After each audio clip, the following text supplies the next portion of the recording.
Now, the next one I want to talk about, it's a little bit more of a sleeper type of offense. Maybe not for some people. Maybe this isn't a hot take at all. But it's the Atlanta Falcons.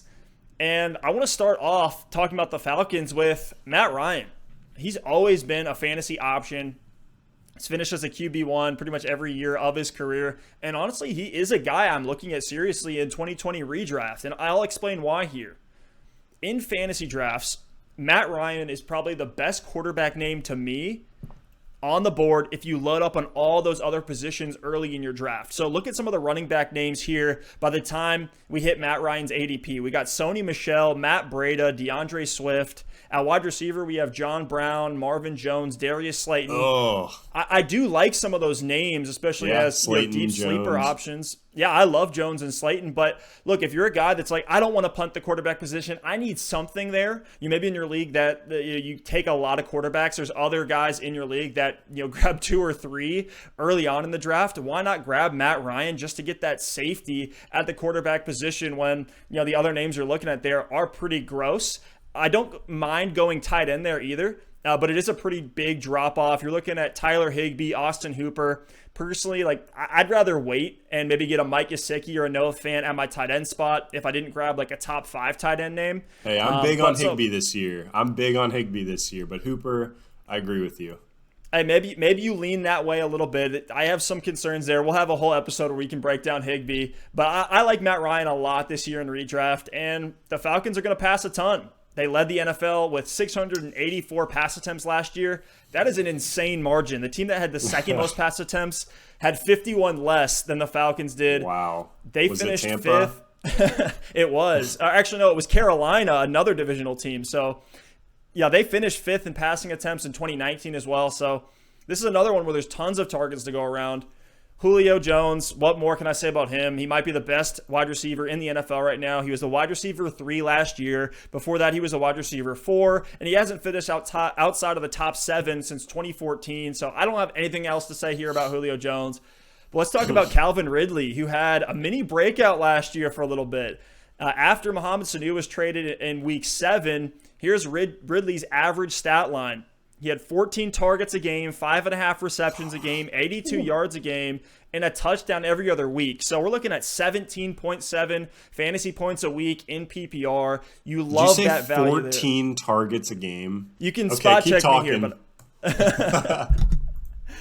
well, look, I love Calvin Ridley this year in redraft. He's a major dynasty value as well, and I have a hot take on Ridley. I think he could finish as a wide receiver 1 this year. Wow. I easily think that's in the range of outcomes for him.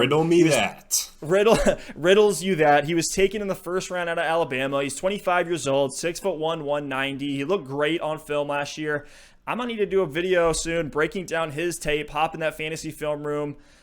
And then another wide receiver here that might be a gross name to some people is Russell Gage. And he was a streamer to me last year. I was very happy with the weeks that I was plugging him in when Julio Jones missed time, or I just needed some deeper names in my flex. And he's kind of like a wide receiver handcuff if you take Julio Jones this year. So I love Russell Gage as just a deep, deep name to keep your eyes on later on in the season. Russell Gage is a perfect example of why you listen to this show in season. He was featured as a deep shot of the week and went for 20 points that week. So, yes, Russell Gage has a very, very safe place in my heart. And really quickly, Steph, I am going to correct you. Calvin Ridley, final 6 games of the season, 7 targets, 5 targets, 8 targets, 14 targets, 10 targets, 5 targets. So not 14 per game, but a heck of a lot of targets there at the end of the year.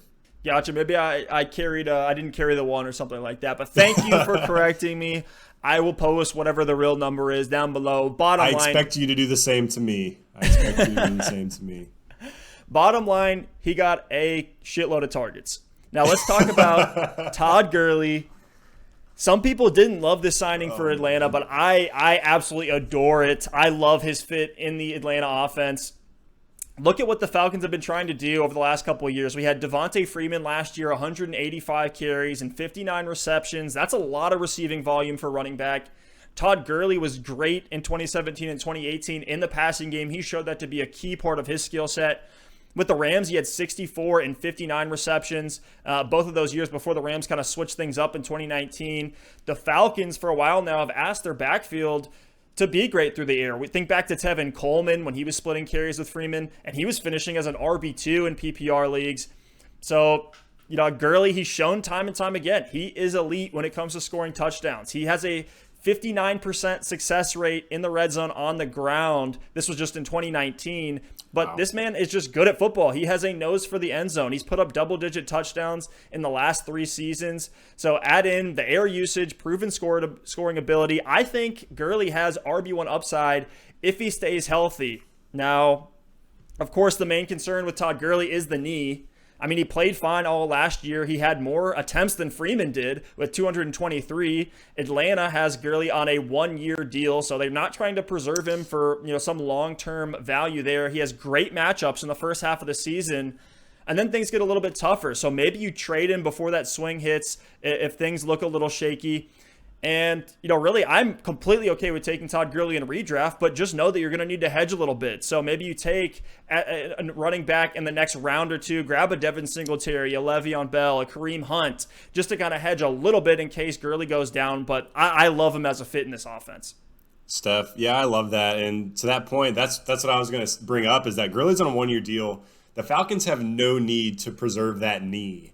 And Matt Ryan's 35 years old. Julio Jones is getting older. They're going to go for a championship, and they're going to go for it right now. And, Steph, I know when we really get close to redraft season, I don't want to spend too much time on it today because we might not have a clear answer, but who is the handcuff to Todd Gurley? That's one of the toughest things because we look at Minnesota, and Dalvin Cook might be labeled as injury-prone, but it's very clear. It's Alexander Mattison. You scoop up Mattison early, you get Dalvin Cook, and you're safe there. But with Gurley, is it Ito Smith? Is it Brian Hill? Is it Quadri Olison? Or is it just a timeshare and there's no real handcuff to protect you?